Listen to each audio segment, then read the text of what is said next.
All right. Good evening, everybody, and welcome to Knox Makers Tuesday night show and share. If you've never joined us before, this is an opportunity we do every week for our members and non-members alike to show off what they've built, what they are building, what they have tried to build and failed, and what they are stuck on. And we welcome all for that. Usually these nights have people coming up and showing what they're doing, so we have some people who are preloaded right now. So let us kick off with Greg, who is going to show, as the slide says, the weekend Murphy bed.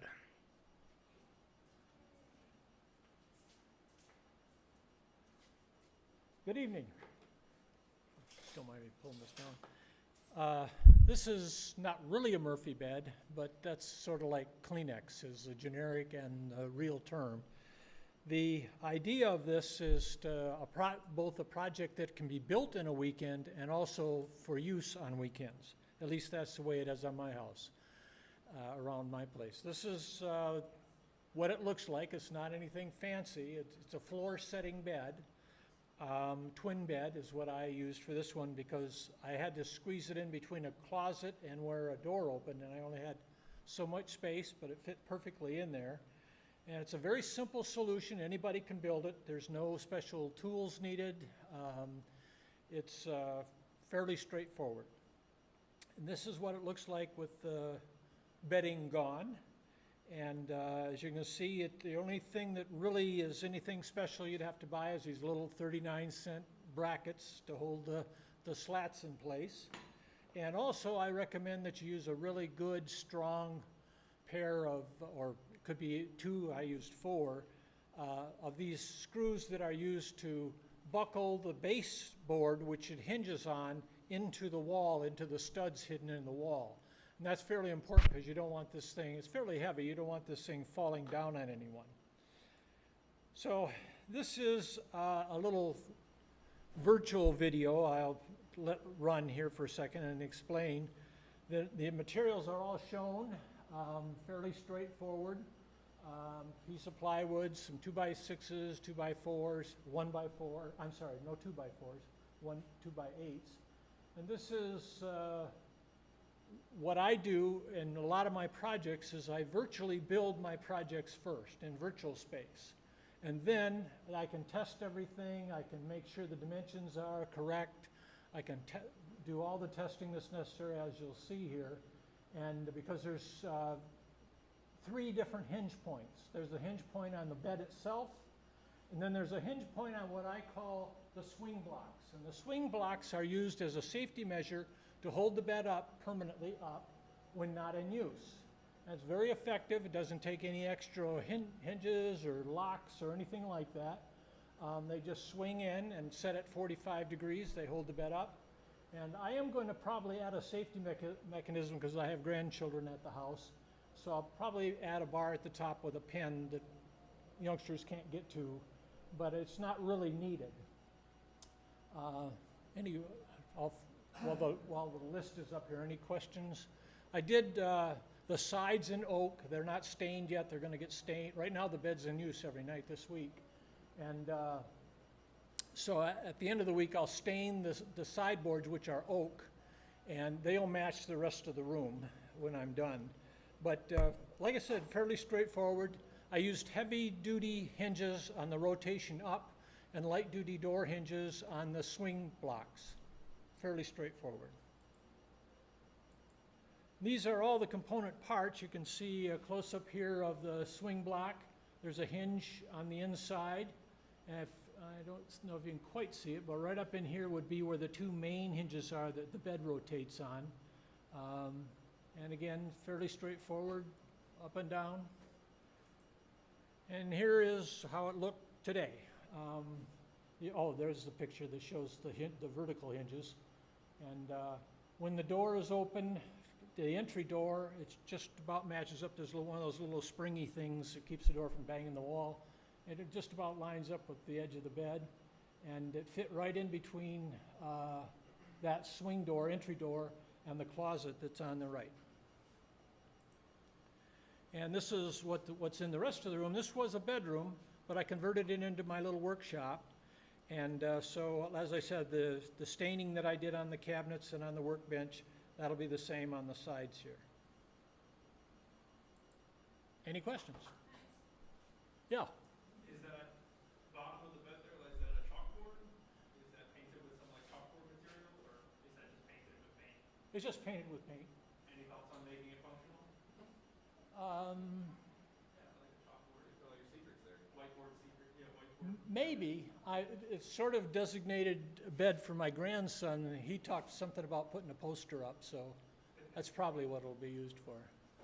I don't know what his posters are going to be, but we'll see if it's functional. Any other questions? Took about 9.5 hours to actually make it, not counting painting and waiting for the paint to dry. So, easy weekend project. That's all I got.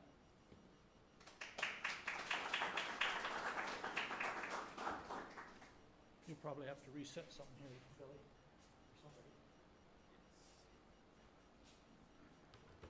All right, thank you, Greg. Next up, we have Colin showing some flat bit tongs.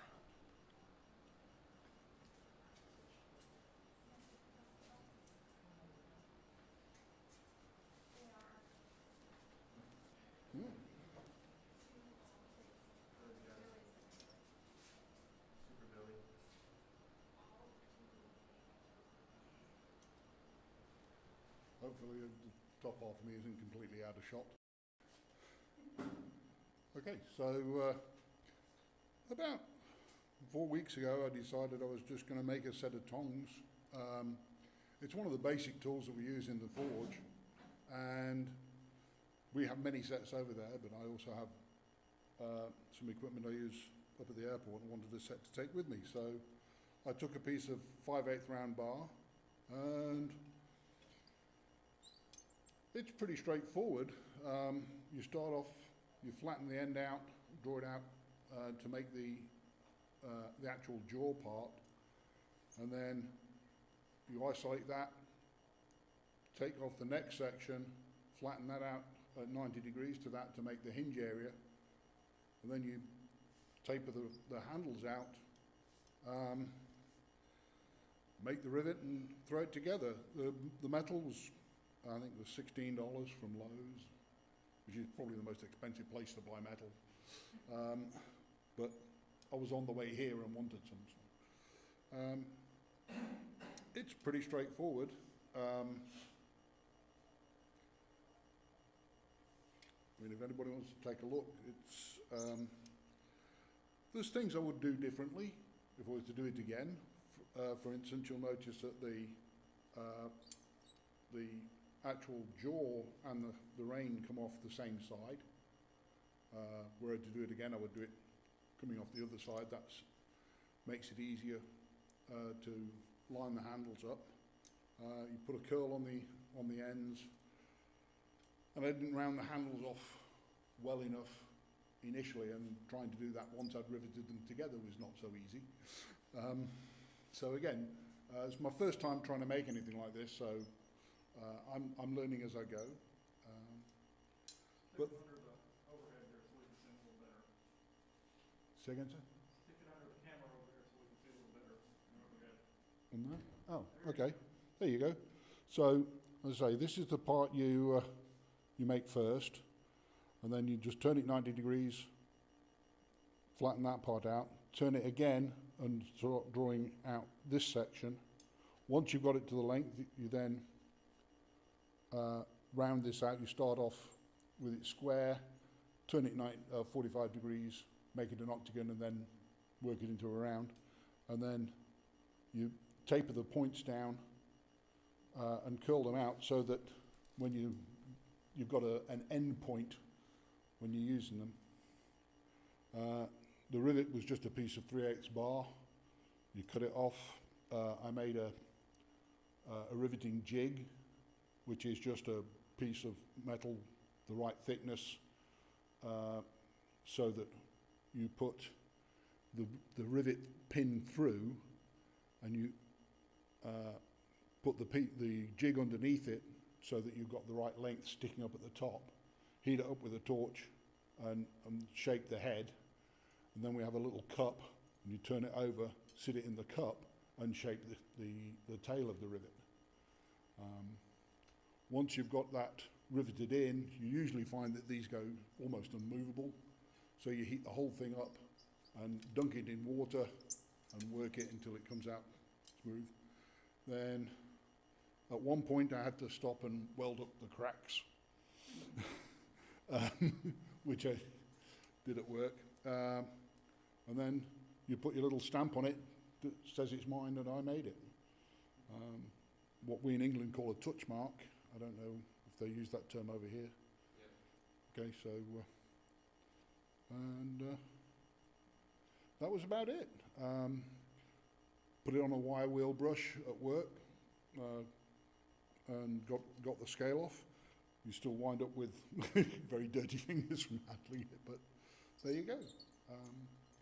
Use a chisel to cut a groove so that you can grip something other than just flat stock. You can grip round or square or something.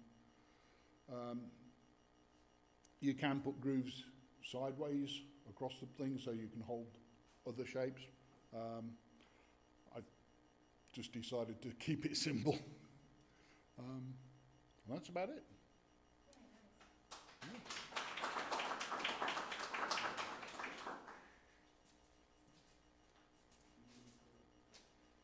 All right, thank you, Colin. Next up, Tracy is going to show a butterfly, or something like a butterfly.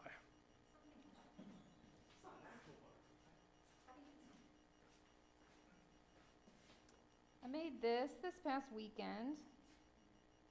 It is made on the laser cutter. It's just acrylic that is it's not press fit, slotted in. I mean, I cut the whole thing out and used the same shapes to cut the individual colors out.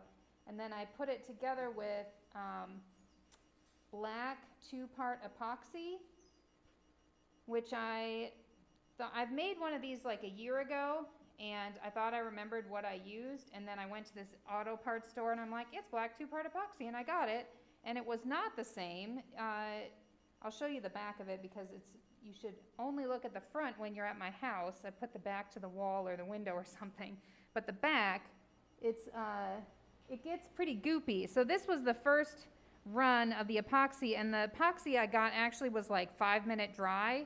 So when I mixed it up on my plate, by the time I was like applying it, it was already getting stringy and dry. So I had to abandon that and go back out to the get the proper stuff, which was the JB Weld brand, which took 15 minutes to dry. So I still could only mix up a little bit at a time. But basically what it was is I took a toothpick or something and like ran it around the edges and then wiped the whole thing off. So it mostly came off. On the edges, I was less careful because the white part is opaque. But on the orange part, I wanted to make sure to clean off as much as I could. There's still some, it's hard to see, but there's still some like epoxy residue around the sides, which you can clean up a little bit with acetone. But I want to find a better method of sticking this stuff together. Well, I wanted it to have black color, and also I thought about black super glue, but it will run right through and then go to the other side. Like even some of the epoxy like bled through to the front side. It's very small, only I can see it because I see it, but from afar, when it's on my window, it looks great. So it didn't take too long.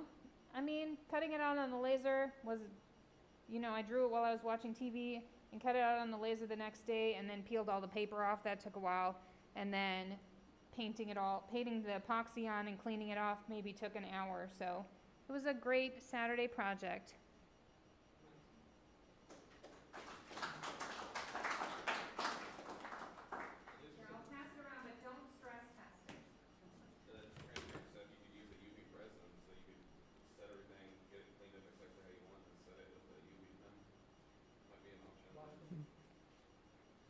If you didn't hear that, Andrew suggested a UV-sensitive resin for that. And that was very cool. Thank you, Tracy. Next up, man who just spoke, Andrew, is going to show a piece of high art. I'm using my own editorial. Oh, thanks.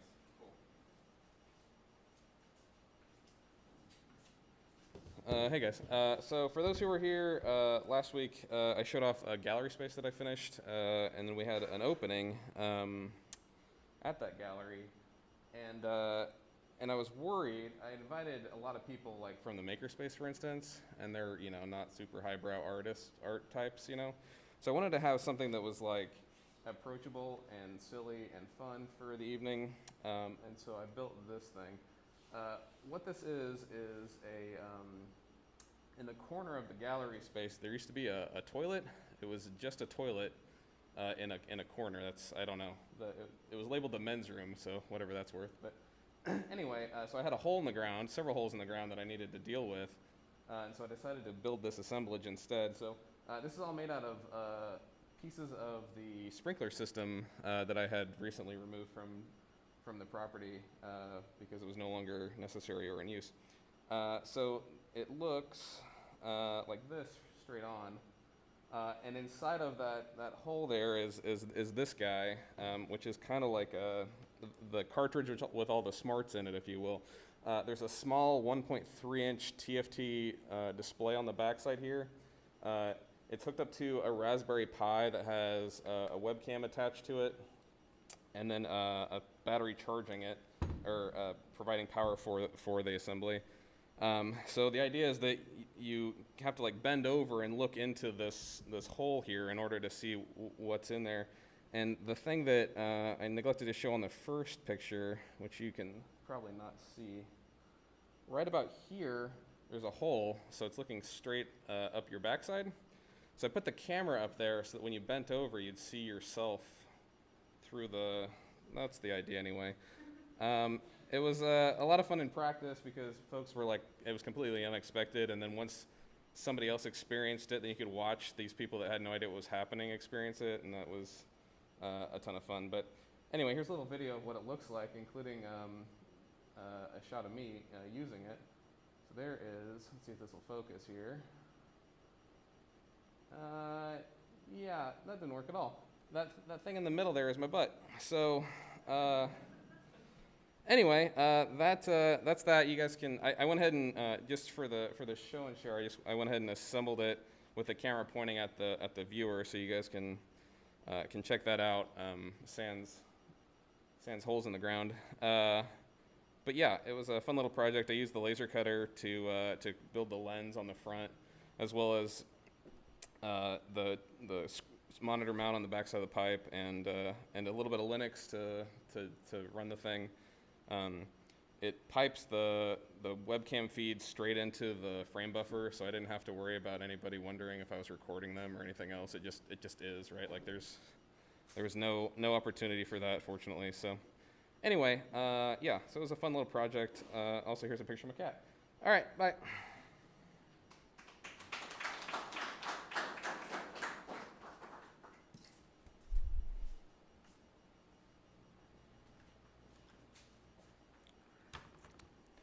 Andrew's gallery is very fun and very nice space. If you had the chance to go see it at the opening, it's a very nice space, and I encourage you all, if there is an opportunity in the future, to go check it out. Thank you for that, Andrew.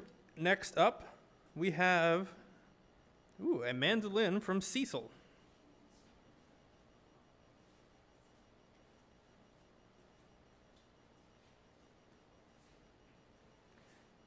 Well, it's sort of a mandolin.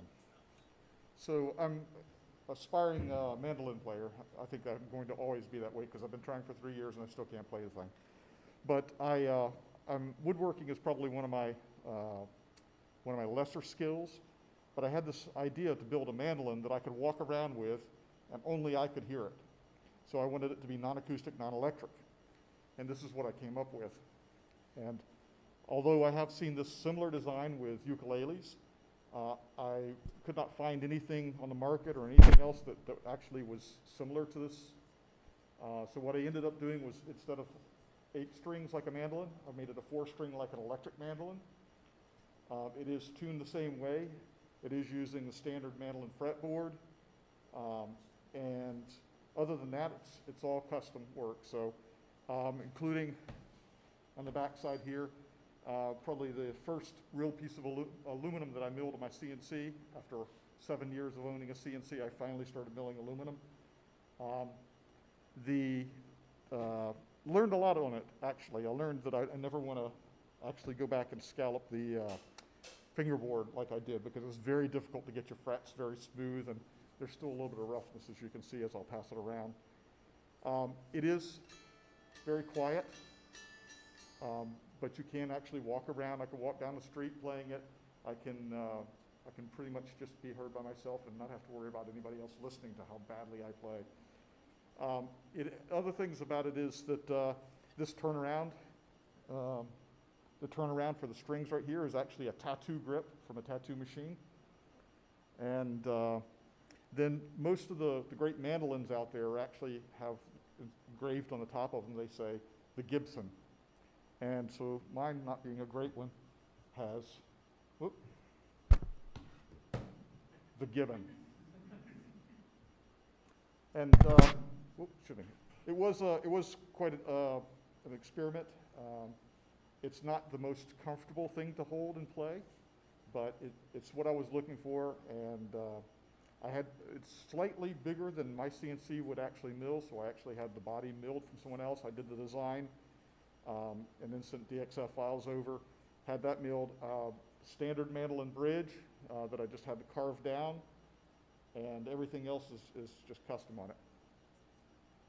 That's it. Yeah. Did you cut your own frets, or did you do it on the CNC? Or? Well, just trying to make sure I knew I could get it right, but I just wanted that extra measure, so I ordered a fretboard that was pre-sawn, Okay. but it actually is bigger than the neck is, so I basically had to lay it out and get it all scalloped and obviously get it, true from side to side. So. Did you have to do anything to level the individual frets? Yes. As a matter of fact, I actually had to end up making a fret setter, because mandolins use narrow gauge fret wire, which is almost impossible to try and inset. And so I ended up taking a brass fitting, putting a bolt, tapping it, putting a bolt into the side of it, putting it in a drill press, and pressing my frets that way. The frets, I did my best at leveling them. I will say there's something right about 5 on one of the strings that's a little up. From that, I also did my own beveling and, basically sanding them down. You can probably feel it's still a little bit rough, but I'm not a luthier. So I have tried since then to build an upright bass, and it's more of a stick bass. And one of the things I hope to do here is actually make an EUB here, electric upright bass. So. Any other questions? All right, thank you.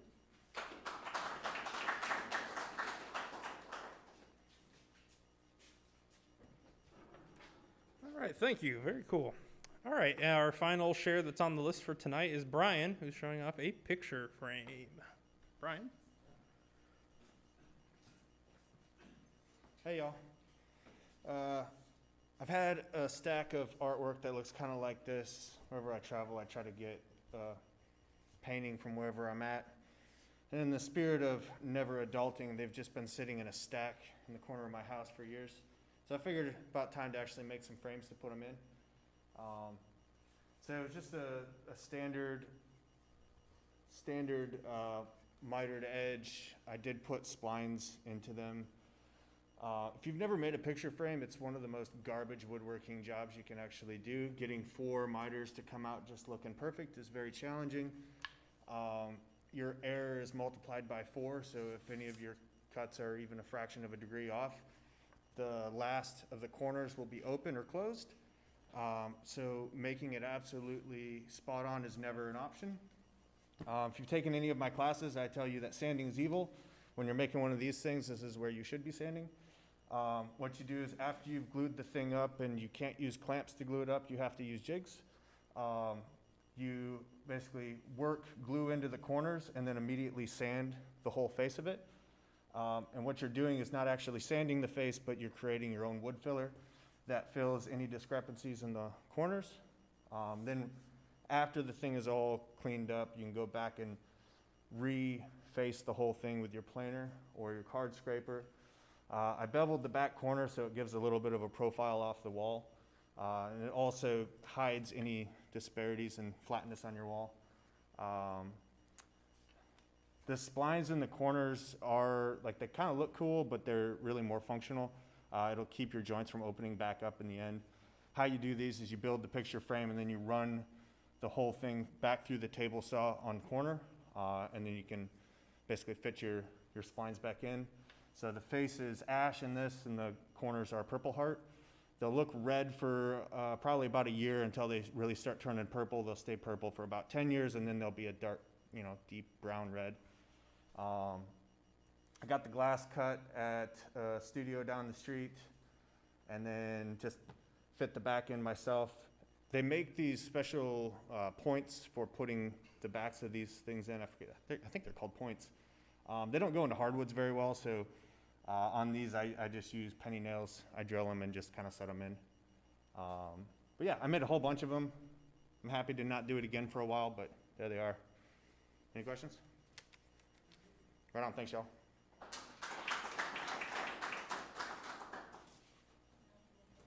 All right, and thank you, Brian. All right, is there anybody else who has a share that didn't get on the list? No, once, twice, sold. All right, so for some announcements, classes coming up this coming couple of weeks. The machining classes that went up sold out almost immediately, so if you wanted to get on those, got to work fast. There is one ticket left for the Milling 101. You have to take Machining 100 to take that, correct, Billy? Yes. So if you have taken the Machining 101 or 100, but haven't taken the 101, there is one ticket left for that. But you do have to have Machining 100 as a prerequisite for taking 101.